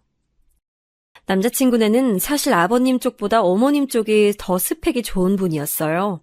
어머님은 의사셨는데 어느 병원 부원장으로 재직 중이시더라고요. 아버님은 예전에 회사 중역이셨다는데 건강이 안 좋아서 일을 그만둔 지 오래라고 하셨고요. 남자친구는 어깨를 으쓱하며 웃더라고요. 나도 잘 모르겠어. 이렇게 된 것도 사실 인연이지 뭐. 결혼같이 중대한 일이 사람 마음대로 안 되는 경우가 무척 많잖아. 그건 그렇죠, 사실. 납득이 가는 말이었죠. 그리고 곧 남자친구는 먼저 저희 집에 인사를 하겠다며 선물을 들고 찾아왔어요. 엄마 아빠는 처음으로 딸내미가 데려간 남자친구를 본다고 잔뜩 긴장하고 계시다가 남자친구와 식사를 하고서 마음에 드셨는지 얼굴에 웃음꽃이 활짝 피셨더군요. 저도 그 모습이 무척 만족스러웠어요. 아유, 한우까지 사오고 말이야. 우리 예비 사위 덕을 많이 보네? 아닙니다, 장모님. 웨딩홀 예약이 겨우 6개월도 안 남았는데요. 미리 찾아뵀어야 했는데 제가 일이 너무 바쁜 바람에 죄송합니다. 안 그래도 돼. 어쩜 이렇게 순자가 좋은 청년을 소개해줬을까? 남자친구는 부모님과 능숙하게 대화하면서 웃었어요. 과연 로펌 변호사라 대화하는 일이 많아서 그런지 부모님 대하는 것도 아주 익숙하더라고요. 약간 변호사가 고객 대하는 정중함이 느껴지긴 했지만요. 우리 미영이도 시댁에 인사드리러 가야 할 텐데 저게 너무 어려서 잘할지 모르겠네. 아닙니다. 상견례 전에 미리 스트레스 받을 필요 있나요? 며느리 되는 분들이 시댁 때문에 얼마나 많이 스트레스 받는지 저도 조금 알긴 하는데요. 그래도 먼저 인사를 해야 하지 않을까? 아닙니다. 제가 이미 어머니 아버지께 말씀드렸어요. 상견례 할 때 처음 뵙게 될 거라고요. 그리고 결혼하고 나서도 가능하면 시댁하고 접촉을 줄이긴 할 겁니다. 어머, 참 좋은 남편이다, 정말. 미영아, 너 정말 남편감 하나 잘 얻었어. 엄마가 정말 부럽다는 듯한 말투로 저한테 말씀하셨어요. 저도 남자친구가 너무 믿음직하고 좋아서 얼굴이 빨개졌지요. 그리고 그날 저는 남자친구한테 제 방을 구경시켜줬어요. 제 방에는 기르는 강아지가 자고 있었죠. 침대 위에서 자고 있는 강아지를 보더니 남자친구가 미간을 약간 찡그렸어요. 그런데 그때 강아지가 일어나더니 침대에서 뛰어내려와서 바닥에 오줌을 쌌어요. 다행히 저희한테서 멀리 떨어진 곳에서 오줌을 싸서 저희 발에 묻거나 하진 않았지만 남자친구가 있는 앞에서 하는 바람에 전 무척 당황했어요. 얼른 휴지를 꺼내 닦는데 남자친구 목소리가 들리더라고요. 더러워. 옆눈으로 흘끗 보는데 남자친구 발이 마치 강아지를 찰 것처럼 살짝 들렸다가 꾹 참는 것처럼 내려지더군요. 남자친구는 싸늘한 목소리로 말했어요. 나이 많아서 너무 아프면 그냥 안락사 시키는 게 어때? 아니, 그렇게 쉽게 그럴 수는... 죽는 게 저 개한테도 나을 거야. 그래도 그럴 순 없어요. 저는 좀 충격을 받았어요. 평소 무척 다정하고 온화하던 남자친구 목소리가 아니었거든요. 나 걔를 싫어하는데 결혼할 때 데리고 올 거 아니지? 그건 아니에요. 엄마 아빠가 무척 예뻐하셔서. 그나마 다행이네. 남자친구는 얼굴을 잔뜩 찡그리고 있었어요. 그는 제가 쳐다보고 있다는 걸 깨닫곤 표정을 펴더라고요. 나 어릴 때 걔한테 물린 적 있어서 걔를 싫어하거든. 남자친구는 저한테 마치 변명하듯이 말했어요. 저는 그냥 그런가 보다 하고 고개를 끄덕였어요. 그런데 묘하게 걔를 죽이라고 말하던 그 어투가 기억에 남더라고요. 별것 아니라면 별것 아닐 수 있는 일이었는데 말이죠. 그리고 그 후 상견례 날이 다가왔어요. 상견례는 조용한 한정식 룸을 예약했는데 남자친구가 예약한 곳이라서 호화롭기도 하고 음식도 깔끔하게 잘 나왔어요. 여기저기 미술품 액자가 걸려 있어서 마치 갤러리 같은 느낌이 들 정도로 널찍하고 좋은 곳이었죠. 그날은 예비 시부모님을 처음 뵙는 날이기도 했어요. 저는 부모님을 모시고 살짝 먼저 가서 앉아 있었는데 긴장이 돼서 물을 조금씩 마시면서 입을 축였어요. 문이 열리고 예비 시부모님이 들어오시더라고요. 우아한 인상의 중년 여성과 그 뒤에 따라 들어오는 남자친구를 닮은 남성분. 딱 봐도 남자친구의 부모님이라고 알 수 있을 법한 분들이었어요. 그런데 그분들이 들어오시는데 문 바로 옆에 걸려있던 액자가 떨어지면서 바닥에 부딪혀서 유리가 와장창 깨지는 거예요. 얼마나 소리가 크게 났는지 저와 저희 부모님 모두 소스라치게 놀라서 벌떡 일어날 정도였죠. 남자친구도 놀라서 자기 부모님 곁으로 다가가서 아래를 살피더라고요. 이건 비싼 건 아닐 테니 괜찮을 거예요. 아, 그래. 이상하게 남자친구는 자기 부모님한테 안 다치셨냐고를 안 물어보더라고요. 그저 아래에 떨어진 액자만 발로 툭툭 건드리면서 깨진 유리를 밟았죠. 어머님 괜찮으신 거죠? 전 그냥 있을 수가 없어서 머뭇거리면서 여쭤봤어요. 예비 시어머니는 저를 보시더니 부드럽게 웃으시면서 괜찮다고 걱정 말라고 하셨어요. 상냥하네요. 괜찮냐고 물어봐 주기도 하고. 당연하죠, 어머님. 액자야 떨어진 건 어쩔 수 없고 다치지 않는 게 제일 중요하잖아요. 시어머니는 미소를 지으셨지만 어딘가 피곤해 보였어요. 뒤에 서 있던 예비 시아버지는 자기 아내가 다쳤는지 말았는지도 관심을 안 가지고 있더라고요. 인상은 무척 좋고 오히려 남자친구보다도 잘생긴 분이었는데 예비 시어머니하고 묘하게 겉도는 느낌이었어요. 아, 그때 혹시 두 분 사이가 안 좋으신가 하는 생각이 들더라고요. 왜 그런 집안들 많잖아요. 겉으로는 멀쩡해 보이는데 겉으로만 멀쩡하고 안으로는 골물대로 골마서 서로 중내사내하고 싸우고 사는 집이요. 저는 눈치를 보면서 엄마한테도 흘낏 눈으로 말했어요.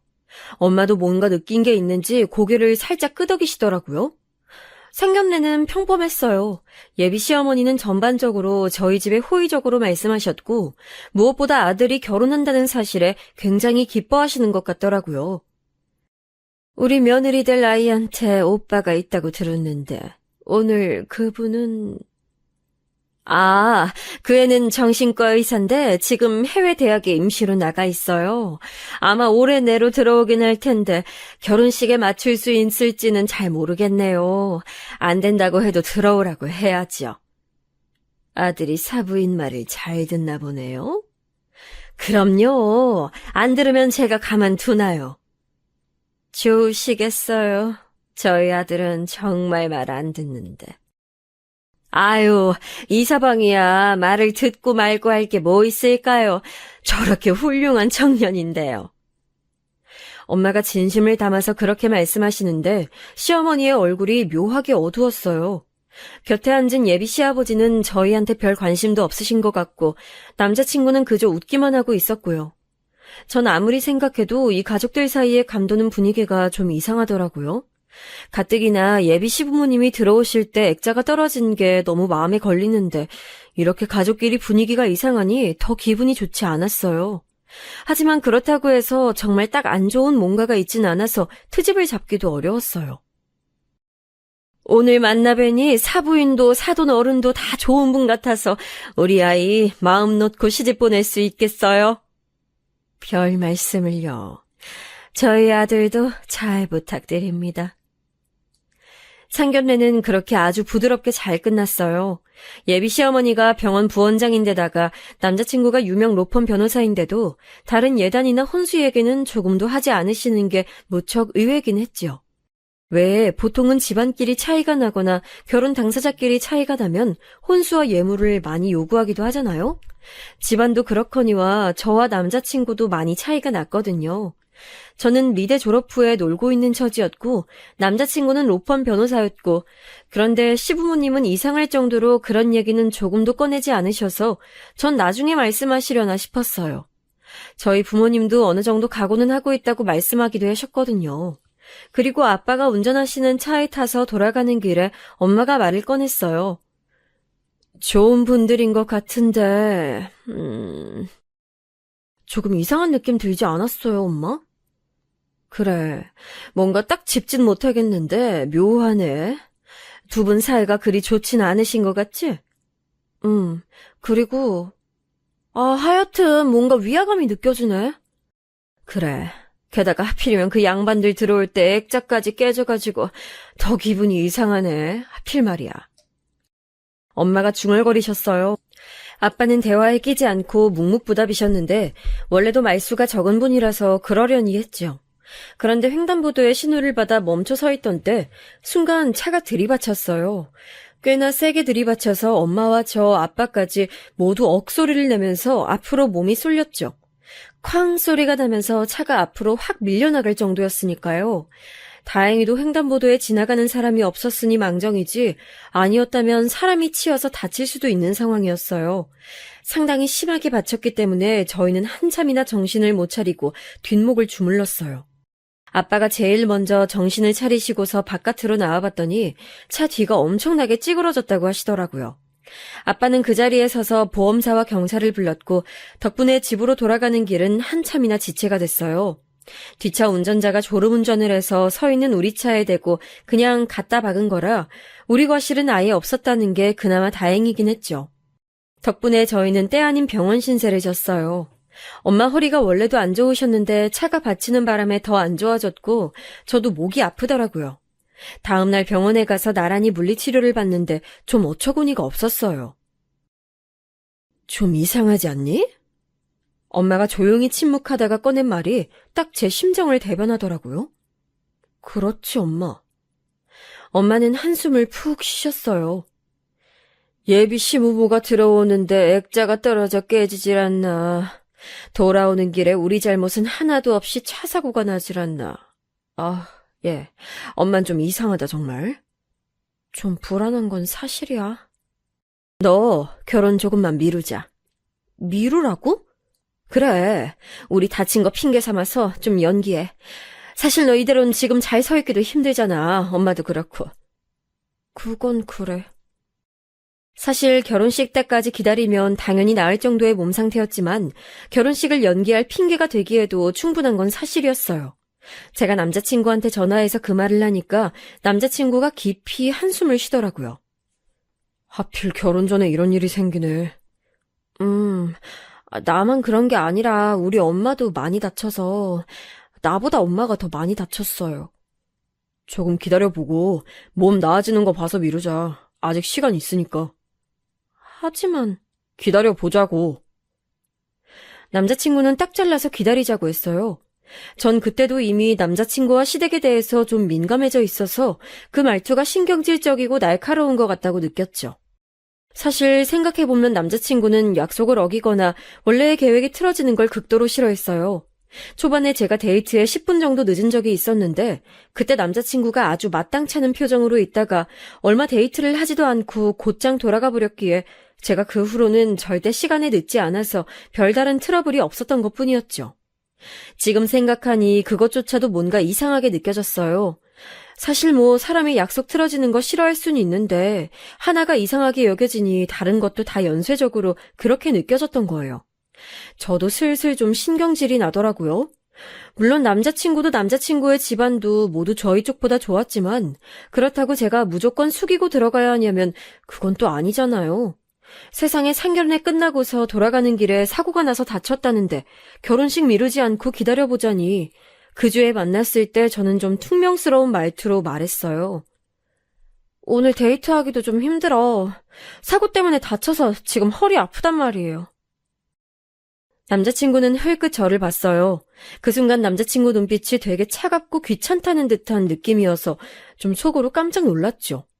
하지만 남자친구는 한숨을 푹 쉬더니 고개를 흔들고서는 예전에 제가 알던 다정한 말투로 말했어요.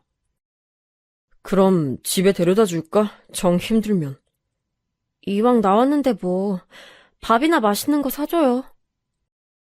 남자친구는 원래 알던 것처럼 다정한 얼굴을 하고 있었지만 어딘가 묘하게 계속 거슬리는 말을 하더라고요. 계속 저하고 엄마 아빠 정말 아픈 거 맞냐? 결혼식 때 잠깐 서 있는 것뿐인데 굳이 미뤄야겠냐? 좀 기다려보고 그냥 진행하자는 등 저희 쪽 사정을 별로 고려 안 하는 것 같았어요. 결국 제가 화를 크게 냈죠. 아니 오빠, 여태까지 그렇게 다정하게 잘해주던 거 다 뭐였어요? 나 아파요 지금. 허리랑 목이랑 다 다쳤단 말이에요. 그래도 자기 지금 멀쩡하게 나와서 서고 앉고 다 하잖아. 결혼식만 못하는 이유가 뭐야? 결혼할 때 신부가 얼마나 힘든지 알아요? 친구들 보면 새벽부터 나와서 메이크업 받고 드레스 피팅하고 머리하고 하면 거의 초죽음 된다고요. 아, 왜 갑자기 이렇게 배려 없이 굴어요? 이제 우리 결혼할 거잖아. 예비 부부나 다름없는데 어떻게 연애 때처럼 전부 다 자기한테 맞춰주기만 해? 그럴 순 없어. 이제 현실적으로 상황에 다 맞춰 살아야지. 무슨 소리예요, 지금? 우리 아직 결혼 안 했고, 그리고 이건 결혼이랑 상관없는 문제잖아요. 왜 상관이 없어? 결혼한 거나 다름없는 커플인데 부부로서 행동해야지. 주변에서도 이제 다들 나 결혼한 유부남으로 생각하고 자기도 그럴 텐데 현실적으로 이제 나한테 좀 맞춰. 남자친구가 도리어 화를 내면서 저한테 그렇게 쏘아붙였어요. 그까짓 화장하고 드레스 피팅 겨우 몇 시간만 참으면 되잖아. 장모님은 그냥 나와서 한복만 입고 초에 불만 붙이면 되는데 뭐 때문에 그렇게 못하신다는 거야. 장인어른도 마찬가지고. 웨딩홀 예약 취소하면 돈이 얼만지 알아? 아니 오빠 돈 잘 벌면서 지금 그게 문제예요? 그리고 내가 취소하자는 거 아니잖아요. 그냥 연기하자고요. 연기해도 추가금 들어. 그리고 난 지금 그게 문제가 아니라 주변 회사 사람들 중요한 거래처에 전부 그날로 결혼 얘기해뒀으니 못 받고. 전 정말 말문이 막히더라고요. 여태까지 남자친구는 단 한 번도 이런 식으로 군 적이 없었어요. 처음부터 끝까지 저한테 맞춰줬고 제가 최고라는 듯이 굴었거든요. 근데 갑자기 결혼 직전에 고작 연기하자는 것 하나로 이런 식으로 나오다니요. 전 솔직히 결혼 연기하자는 말을 꺼내본 게 다행이라고 생각했어요. 이렇게나 남자친구가 본성을 드러낼 줄은 몰랐거든요. 자기야, 솔직히 나나 우리 집이나 결혼의 목매만큼 그렇게 못나진 않았어. 그건 알지? 알아요. 그냥 우리가 인연이 닿았을 때 제대로 연을 맺고 싶은 것뿐이야, 난. 솔직히 말해서 자기도 조금 더 나은 신랑감 바란 거 아니었어? 나한테도 말했었잖아. 좋은 스펙 가진 사람하고 결혼하고 싶었다고. 그랬죠. 난 자기가 속물적이라고 생각하지 않아. 그냥 결혼이란 게 그런 거지. 우린 결혼에 완벽하게 합의했는데 그걸 이렇게 일방적으로 연기하겠다니까 화가 나는 거야. 남자친구는 화를 내면서도 얼굴을 붉히는 편이 아니고 오히려 더 차갑고 싸늘해지는 편이었어요. 그래서 더 소름 끼쳤죠. 그때가 처음으로 저한테 대고 직접적으로 화를 낸 때라서 더 그렇게 느꼈는지도 몰라요. 아무튼 결혼식 연기는 안 돼. 그렇게 알고 있어. 남자친구는 싸늘하게 말하고서 저를 집 근처로 데려다 줬어요. 바로 차를 돌려서 가버리는 게 짜증이 많이 난 것 같더라고요. 절 데려다 준 곳도 집 앞이랑 좀 먼 곳이었고요. 전 한참이나 근처 벤치에 앉아서 생각을 했어요. 사실 한숨 돌리고 나니까 찬바람에 머리도 좀 식고 생각이 깊어지더라고요. 불길하고 불안한 건 여전했어요. 예비 시부모님이 들어올 때 떨어지던 액자, 상견례에서 돌아올 때 난 교통사고, 게다가 결혼 연기를 말하자마자 화를 내기 시작하는 남자친구까지. 하지만 남자친구의 말대로 남자친구도 시댁도 저나 저희 집에는 과분하긴 했어요. 만약 지금 이 남자를 놓친다면 정말 다시는 이런 사람을 만나지 못할지도 모를 일이었죠. 걸어서 집으로 들어와서 엄마한테 풀이 죽어서 이런저런 얘기를 했죠. 엄마도 고민이 많은 얼굴이었어요. 그리고 그 다음 주였을 거예요. 제 핸드폰으로 낯선 번호가 뜨길래 전 누군가 하고 전화를 받았어요. 아, 김미영 씨 전화입니까? 예, 맞는데요? 아, 세아가, 네 시애비 될 사람이다. 거침없는 목소리가 들려왔죠. 전 너무 놀라서 눈을 껌뻑거리다가 황급히 인사를 했어요. 시아버지는 저한테 할 얘기가 있다면서 나오라고 하셨고 전 어버버하다가 나가겠다고 하고선 전화를 끊었어요. 시아버지가 저를 불러낸 곳은 집 근처의 카페였어요. 전 당황해서 뛰쳐나온 터라 옷차림도 엉망이었는데 시아버지는 깔끔한 정장을 입고 있었죠. 마치 영화에서 나온 것처럼 근사한 중년 남성으로 보였어요. 아버님, 어떻게 여기까지 오셨어요? 아, 별건 아니다. 다름 아니라 네가 결혼 연기해야 할 만큼 아프다고 하길래 어떤가 보러 왔다. 시아버지는 정말 세상 사람 좋게 말씀하셨어요. 말씀 뒤에 그리 나쁜 의도가 숨겨져 있는 것처럼 느껴지지 않았고요. 나온 음료를 앞에 두고서 시아버지는 빙긋거리며 웃으시더라고요. 우리 아들이 좀 결혼이 급해서 말이다. 애가 계속 안정된 가정을 꾸리고 싶어 했는데 결혼 연기해야 한다고 하니까 좀 마음이 급한가 봐. 네, 안 그래도 그런 것 같더라고요. 너무 걱정하지 마라. 만약 우리 애가 급하게 굴면 내가 막아줄 테니. 시아버지는 정말 호인이신 것 같았어요. 회사 중역으로 있다가 퇴직하셨다더니 품위도 있으셨죠. 젊을 땐 오히려 남자친구보다도 더 잘생기고 훤칠했을 것 같은 외모였고요. 근데 난 네가 웨딩드레스를 입으면 정말 예쁠 것 같구나. 지금도 예쁘지만 말이다. 별 말씀을요, 아버님. 아니, 정말이다. 아들놈이 운이 좋아. 소개를 받아서 이런 아가씨를 만나다니. 시아버지의 칭찬에 저는 좀 부끄러웠어요. 사실 제가 어려서부터 예쁘다는 말은 상당히 많이 들은 편이었지만 시아버지한테 직접적으로 이런 말을 들으니 더 부끄럽더라고요. 시아버지는 아주 담백하게 말씀하시고는 이런저런 얘기를 하며 대화를 이끌어 가셨어요. 회사에서 오랜 기간 일하신 분답게 무척 능숙한 대화 스킬이었고 어떻게 생각하면 젊을 때 여자들한테 인기 꽤나 있으셨던 게 아닐까 싶을 정도로 매력적이시더라고요. 아, 근데 이번 가을에 내 친구 아들도 결혼한다더구나. 그 애도 우리 애랑 비슷한 나이인데 서로 또래 아들들이 있다 보니까 알게 모르게 친구하고 좀 서로 잘난 척을 했었어. 애들 데리고 말이다. 아, 비슷한 또래 아드님이시구나. 그래. 그런데 여태까지 그 친구 아들이 다행히도 내 아들보단 조금씩 뒤떨어졌었다. 그래서 내가 여태 잘난 척을 꽤 해왔지. 자식 가지고 잘난 척하는 부모 마음 넌 이해 못하겠지만 그래도 이게 거의 본능에 가까운 거란다. 아니에요, 아버님. 저도 이해하죠. 저희 부모님도 정말 계속 그러시는걸요. 저는 고개를 흔들었어요. 사실 이해한다기보다는 부모님들이 그러시는 게 일반적이라는 걸 그냥 아는 것뿐이었죠. 제가 괜찮은 미대를 나온 건 맞지만 그래도 취업이나 데뷔를 한 것도 아닌데 저희 엄마 아빠는 저를 그렇게 자랑스러워하면서 여기저기 자랑하고 다니셨거든요. 시아버지는 허허 웃으시더니 조금 난처한 얼굴이 되셨어요. 그런데 그 친구 아들이 우리 애보다 조금 늦은 계절에 결혼한 줄 알았는데 이번에 연기하면 걔보단 좀 늦어지겠구나 우리 아들이. 아, 네. 평생 그 친구한테 내가 뒤처지는 건 없었는데 말이다. 물론 당연히 아주 가벼운 농담 톤의 말씀이셨어요. 하지만 설득력이 굉장히 있었고 저도 모르게 제가 결혼식을 연기하자고 하는 게 굉장한 잘못인 것처럼 느껴졌죠. 전 다시 한번 그냥 결혼을 해야 하나 생각했어요.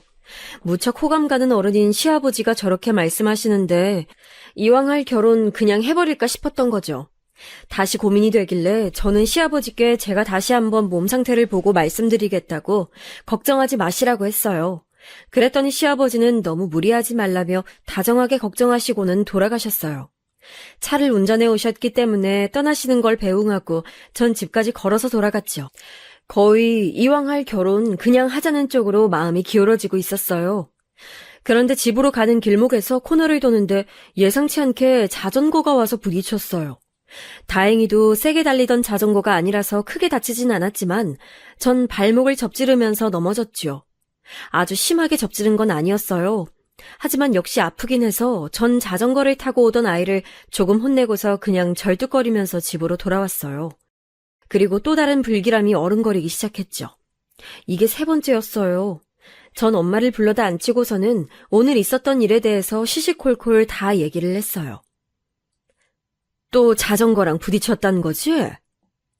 역시 엄마도 그게 신경이 쓰이시는지 인상을 찌푸리시더라고요. 저도 다름 아닌 그 부분이 가장 마음에 걸렸어요. 시아버지야 며느리 설득하러 오실 수도 있죠. 아들이 결혼 급하다고 동동거렸을 수도 있고요. 하지만 엄마는 시아버지도 좀 걸리시는 것 같더라고요. 예비 며느리를 누가 그렇게 시아버지 혼자 보러 와? 좀 그렇지 그건. 뭐 어때서 그래? 되게 젠틀하게 나 차 한 잔 사주고 가셨어. 그냥 나 설득하러 오신 것 같더라고. 너 뭔가 그냥 넘어간 것 같은 분위기다? 뭐, 되게 말씀 설득력 있게 잘하시더라고요. 분위기도 너무 좋으시고. 그게 이상하다는 거야. 너 얼마나 너 자신이 고집센지 알긴 알지? 그런 애를 그렇게 설득 한 번에 마음 돌리게 만든다? 좀 쉽지 않은데. 제대로 된 희대의 사업가 아니면 사기꾼일 것 같은데. 엄마는 뭔가 못마땅한 듯 계속 중얼거리셨어요. 전 너무 엄마가 넘겨짚는 것 같아서 그냥 웃어넘겼죠. 사기꾼은 무슨 사기꾼이에요. 그 점잖은 분이. 엄마는 하지만 고개를 저었어요. 나 너희 예비 시아버지 상견례에서 봤을 때부터 관상이 좀 안 좋았어. 뺀질뺀질 해가지고 마누라 등 뒤에서 입만 잘 놀리게 생겼더라고. 너희 시아버지 그렇게 좋은 사람 아닐 거야. 엄마 촉이 그렇게 느껴져. 엄마는 고개를 저었어요. 하지만 전 결혼을 연기하고 싶긴 했지만 어쨌든 하긴 할 거였기 때문에 엄마의 시부모님에 대한 안 좋은 말이 듣기 싫었죠. 전 듣기 싫은 티를 내면서 그런 소리를 하지 말라고 했고 엄마는 제 말을 들은 척도 하지 않으셨어요.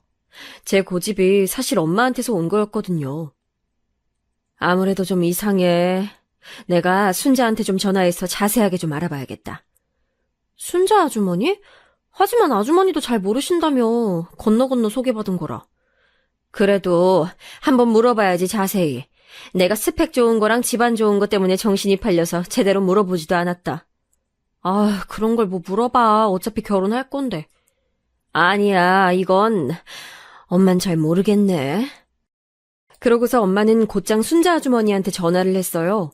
제 앞에서 전화하는 거라 제가 엄마 말을 다 들을 수가 있었어요. 여보세요? 순자니?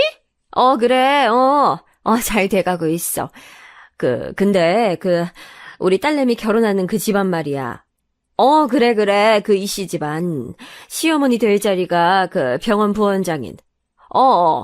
혹시 그 집안에 대해서 더 아는 거 없어? 그럼 누구한테서 소개받은 거라고 했지? 그래, 고향 친구 희영이. 그래. 걔도 또 부탁받은 거라고? 한참이나 얘기가 길어졌어요. 원래 순자 아주머니는 우리 엄마하고 같은 고향 출신인데 엄마는 고향에서 빨리 떠나왔고 순자 아주머니는 계속 오가면서 살고 계셨죠. 그래서 순자 아주머니가 말하는 그 친구를 엄마도 아시는 것 같았어요. 걔가 그러니까 박명희? 걔가? 순간 엄마가 좀 놀라시더라고요. 엄마는 잠시 가만히 있다가 알겠다고 말씀하시고서는 끊었어요. 왜 엄마? 맨 처음에 말 꺼낸 게 박명희라는 고향 친구라는데 걔가 너희 외가에서 식모살이 하던 애거든. 식모? 그래. 엄마 어릴 때까지만 해도 시골엔 식모가 있었어. 근데 우리 집에서 물건 훔쳤다가 너희 외할아버지한테 호되게 혼나고서 집으로 돌아갔었거든. 어머... 걔가 왜 이 집을 우리 집에 소개해주라고 했지? 엄마는 고민에 고민을 거듭하시더라고요. 저도 그 말을 듣고 보니 뭔가 섬뜩해졌어요. 아니, 옛날 옛적 엄마하고 그리 좋지 않은 인연이 있었던 분이 왜 갑자기 우리 집에 남자를 소개해주라고 했을까요? 엄마는 다시 순자 아주머니한테 전화를 하고 고향 친구들에게 전부 전화를 돌리면서 그 박명이라는 분에 대해서 알아보기 시작했어요. 엄마는 옛날 수첩까지 꺼내다 놓고 정말 몇십 년 만에 연락하는 친구한테까지 전화를 했죠. 그러다가 어떤 친구분하고 통화하는데 드디어 실마리를 잡았다고 하시더라고요. 엄마가 말씀해주신 통화 내용이 이랬어요. 너 혹시 명희 기억하니? 박명희. 알지. 걔 우리 동네 빌라 반지하에 사는데. 어머, 그래? 지금 걔 어떻게 사니? 여기저기 파출부로 다녔었는데, 중매일도 하는지 이상한 자리 가져와서 여기저기 고향 애들한테 선보라고 들이대고 다니는 모양이더라. 이상한 자리? 나한테도 결혼 정년기 아들, 딸 없냐고 하고, 좀 곤란한 자리들 가져와서 들이대나봐. 집은 잘 사는데 하자 있는 사람들이 있잖니. 지능 좀 떨어지거나 자폐하거나. 그래, 그렇구나. 혹시 최근에 뭐 그런 집 자리 들이민 건 없었어? 왜 없겠니? 우리 집에 아직 대학도 졸업 안 한 딸 있거든? 둘째인데 애가 좀 예뻐. 그랬더니 무슨 변호사 사위 볼 생각 없냐는 거야. 근데 이쪽 고향 친구들 사이에서는 소문이 싸하게 났었거든. 걔가 들이미는 자리들 다 하자 있다고. 그래서 대체 무슨 소리냐고. 그 집은 또 어떤 집이길래 그러냐고 내가 막 쪼아댔어. 그랬더니? 내가 솔직하게 말해주면 결혼 생각해보겠다고 했더니 결국은 박명희 걔가 술술 불더라고. 집안은 진짜 좋다면서 엄마가 무슨 병원 원장이라나 부원장이라나. 근데 걔네 아빠가 아주 폭탄이더라, 폭탄. 폭탄? 무슨 사기 전과가 3개인가 되고 무슨 별거 다 있었어. 전과가 10손가락으로도 셀 수 없더라. 그 집 엄마가 아들 결혼할 때까지만 그 아버지하고 살고 그 이후에는 이혼해버린다고 아주 벼르고 있나 봐. 그 애비도 그 의사 엄마하고 허구한 날 싸워서 제발 이혼하자고 난리인 상태고 아들이 결혼하고 이혼하면서 유산 물려주고 그 엄마는 미국 가버릴 건가 봐. 세상에. 그래, 그런 자리를 들이밀더라. 얘, 너도 조심해. 넌 그래도 지금 서울 간지 워낙 오래돼서 명의가 잘 모르겠지만 언젠간 너한테도 낚시 들어갈 수 있어. 그래. 걱정해줘서 고마워. 엄마는 그렇게 전화를 끊고서 절 붙들고 손을 부들부들 떠셨어요. 저도 마찬가지였죠. 전 빨리 결혼하자던 그 남자친구의 냉담하고 귀찮다는 듯한 얼굴이 떠올라서 그제야 남자친구의 본성을 이해할 수 있었어요. 엄만 하마터면 본인의 인간관계 때문에 저를 정말 인간말종 집안에 넘길 뻔했다는 사실에 머리카락이 쭉 뼈 서셨다고 해요. 저는 엄마하고 붙들고 결혼하기 전에 이런 상황을 알게 돼서 천만다행이라고 생각했죠. 그제서야 예비 시아버지가 그렇게나 말도 잘하고 설득력 있게 사람을 꼬여낼 수 있는 이유를 알겠더라고요. 저희가 너무 황망해서 어쩔 줄을 모르고 있을 무렵 오빠가 미국에서 돌아왔어요. 저 결혼 얼마 남지 않은 시기에 일부러 맞춰서 왔다고 하더라고요. 한국에서 좀 쉬기도 하고 제 결혼도 보고 다시 나가려고요. 그런데 저랑 엄마가 그간 있었던 일을 오빠한테 매달려서 말하니까 오빠가 자세히 남자친구에 대해서 물어봤어요. 제가 이런저런 일들을 막 두서없이 말하니까 오빠가 그러더라고요. 사이코패스까진 아니어도 공감 능력이 많이 부족한 사람인데? 너 그 사람하고 절대 결혼은 안 된다. 결혼 안 되지, 못하지. 솔직히 너 약간 미련 있지? 다 그만둬. 가만 들어보니까 네 남자친구 그 아버지 성향 그대로 물려받았나 보다. 지금이야 로펌 소속 변호사니까 얌전하지만 나중에 무슨 큰 범죄에 가담할지 모르는 사람이야. 오빠는 정신과 의사라기보다는 제 윗사람다운 태도로 충고했어요. 사실 오빠의 말대로 저는 정말 마지막 미련이 약간 남아있었거든요. 하자가 있는 것은 시아버지와 집안 쪽이니까 남자친구는 그냥 그 집안에서 태어난 죄밖에 없는 거니까 괜찮지 않을까. 대형 로펌 변호사를 내가 또 어떻게 만나나. 그리고 남자친구가 처음에 보여줬던 그 다정함과 배려가 사실 그 사람의 진짜 일면일 수도 있지 않나. 그런 생각들로 머리가 복잡했어요. 하지만 오빠의 그 말을 듣고서 그제야 이 결혼 진짜 하면 안 되겠구나라는 생각이 들더라고요. 사실 시아버지의 그 범죄자 성향이 유전을 통해 물려지지 않았으리라는 보장이 없잖아요. 게다가 그동안 남자친구가 보여줬던 모습들도 충분히 불안했고요. 제 인생을 그렇게 불확실한 것에 걸 수는 없었어요. 전 큰맘 먹고서 남자친구한테 직접 파혼을 말해보려고 했어요. 하지만 엄마가 극구 반대를 하시고 아빠를 찔러서 아빠한테 직접 저쪽 시아버지한테 말하라고 했죠. 어리고 여자인 제가 말하면 남자친구가 무슨 반응을 할지 모른다면서요. 아빠는 저를 데리고 나가서 시아버지에게 남자친구와 함께 잠시 나와주실 수 있냐고 전화로 청했어요. 아빠는 원래 말이 없고 과묵한 편이셨지만 할 말은 확실하게 하시는 편이었죠. 하지만 남자친구는 워낙 바빠서 시아버지와 함께 나오진 못했어요. 죄송합니다만 저희 결혼은 없던 일로 해야겠습니다. 예?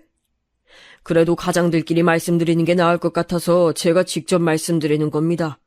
딸아이가 같이 나와서 죄송하다고 인사하고 싶다 하여 같이 나온 것이고요. 아니... 순간 시아버지가 깜짝 놀라더라고요. 그리고 그 다음 순간 낭패와 더불어 그럴 줄 알았다는 듯한 표정이 스쳐 지나갔어요. 전 제가 예민한가 싶었지만 시아버지를 의심할 수밖에 없는 상황이었죠. 왜인지 여쭤봐도 괜찮겠습니까? 집안 문제입니다. 저희 아빠는 간단하게만 대답하셨어요. 그 말은 해석의 여지가 참 많았죠. 언뜻 저희 집안 문제 때문이라는 말로도 들렸고 당신네 집안 문제라는 말로도 들렸어요. 시아버지는 그게 무슨 뜻인지 한참 생각했지만 찔리는 게 있는지 더 이상 묻진 않았어요. 대신 시아버지는 피식 웃더라고요. 예상외로 포기가 빠른 건가 싶었지만 시아버지는 도리어 비웃는 태도였어요. 아이, 또 파혼이네. 시아버지는 커피를 대충 마시고서 잔을 소리나게 내려놨어요.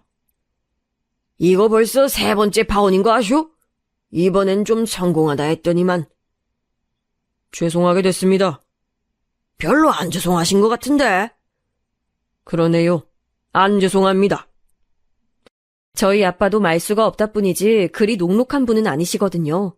시아버지는 어처구니가 없다는 듯이 웃다가 그냥 나가버렸어요. 저를 희생양으로 삼으려고 했는데 그게 실패해버렸으니 더 미련도 없다는 듯한 투였죠. 그리고 다음 날 밤 늦게 갑자기 남자친구한테서 전화가 왔어요. 집 앞으로 나오라는 말을 하고서는 일방적으로 끊어버리더라고요. 전 겁이 났지만 그래도 제가 직접 해결해야 하는 일이니까 용기를 내서 내려갔어요. 오빠가 같이 내려가 주겠다고 했지만 거절하겠다고 했지요. 남자친구는 술이라도 마셨는지 술 냄새도 풍기고 무서운 얼굴을 하고 있더군요. 왜 왔어요? 파혼한다고? 누구 맘대로? 내 맘이야. 너 나한테 미안하지도 않냐? 미안하다니. 내가 왜요? 일방적으로 파혼하는 게 맞는 거야, 이렇게? 아버님, 전과가 화려하시던데요. 남자친구는 이를 갈았지만 곧 벌컥 화를 내며 소리를 질렀어요. 그게 나랑 무슨 상관이야! 전 무서웠지만 그래도 해야 할 말은 해야겠어서 동시에 목소리를 높였죠. 왜 상관이 없어요. 기가 막히게 초반에다 속여먹었던 거. 그거 다 아버님 닮아서 그런 거잖아요. 그런 사람하고 나 평생 같이 못 살아요. 스펙 좋은 것만 따지던 속물 같은 계집애 주제에 말이 많아! 남자친구가 손을 들었지만 곧 중간에 누군가 끼어들어서 그를 밀쳐버렸어요. 남자친구가 주춤거리면서 밀려나다가 이를 갈았죠. 넌 또 뭐야? 얘 오빠. 오빠가 뒤에 따라 나와서 저를 지켜보고 있다가 끼어든 거였어요. 오빠는 험악한 남자친구의 표정을 보고 뭔가 오해를 막겠다는 투로 급하게 덧붙이더군요. 친오빠. 뭐 사실 저로서도 남매인데 썸씽 있는 사이로 오해받는 건 별로니까요. 전 그보다 절 때리려고 했던 전 남자친구의 행동에 충격을 받았어요. 나 때리려고 했네요? 네가 말을 안 들으니까. 이제 진짜 끝이에요. 너, 꺼져! 남자친구는 앞에 오빠 때문에 달려들지도 못하고 씩씩대기만 하다가 돌아서서 가버리더라고요. 전 오빠하고 같이 아파트로 올라와서 방에 처박혀서 한참을 울었어요. 소원대로 좋은 사람과 결혼하는 줄 알았는데 그냥 그렇게 충격적으로 끝나버린 거였죠. 그 후로 전 남자친구한테선 전혀 연락이 없었어요. 마치 아예 있지도 않았던 사람처럼 사라져버렸죠. 뒤늦게 사정을 알게 된 순자 아주머니가 엄마한테 미안하다고 극구 사과를 한 것만 빼면 마치 없었던 일 같았어요. 그래서 그 뒤로 저는 원래 친구였던 사람과 감정이 싹 터 결혼해서 살고 있어요. 지금은 행복한 결혼 생활 중인데 만약 그때 깜빡 넘어가 결혼했다면 얼마나 불행했을까 싶어 지금도 소름이 끼치네요. 제 사연은 여기까지입니다. 즐겁게 들으셨기를 바랄게요.